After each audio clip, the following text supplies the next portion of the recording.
फडणवीस आणि अजित पवारांनी निधीवरनं एक वक्तव्य केलंय। आपल्या सहीशिवाय अजित पवार तिजोरी उघडत नाहीत असं देवेंद्र फडणवीस म्हणालेले आहेत। तर खासदारांच्या टीकेमुळे निधी रखडला असा अजित पवारांचं म्हणणं आहे। तर हा जनतेचा टॅक्सचा पैसा आहे याची आठवण अमोल कोल्हे यांनी करून दिली आहे। महाराष्ट्राच्या खजिन्याची चावी ही अजितदादांच्या हाती देण्यात आली आहे आणि अजितदादांनी सांगितलं देवेंद्र फडणवीस सही केल्यानंतरच मी खजिना उघडणार आहे।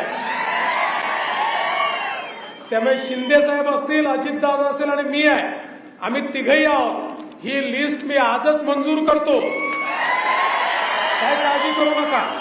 हे जे कामं तुम्ही सुचवलेले आहेत ते सगळे कामं या ठिकाणी मंजूर करण्यात येतील आणि मला विश्वास आहे केंद्रामध्ये सत्ताधारी पक्षाच्या विचारांचे खासदार निवडून दिल्यानंतर जास्तीचा निधी हा आपल्याला आणता येईल।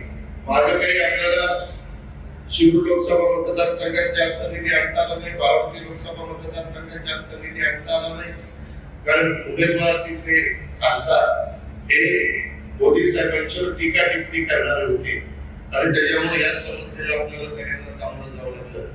त्या गोष्टीचं भान कृपया आपण सगळ्यांनी ठेवलं पाहिजे आणि तशा पद्धतीने आपलं पर्सेंटेज वाढेल।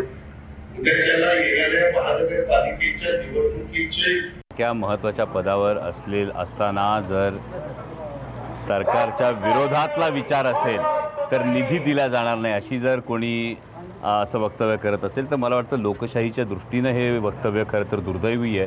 कारण सर्वसामान्य जनता तिने मत कुणाला द्यायचा हा तिला अधिकार आहे। ती टॅक्सचा जो पैसा भरते त्या टॅक्सच्या पैशातून हा निधी येतो। त्यामुळे अशा पद्धतीनं जर या विचारांचे असतील तरच निधी दिला जाईल, जर हे असं होत असेल तर याला लोकशाही म्हणत नाहीत, हेच मी नम्रपणे सांगू इच्छितो।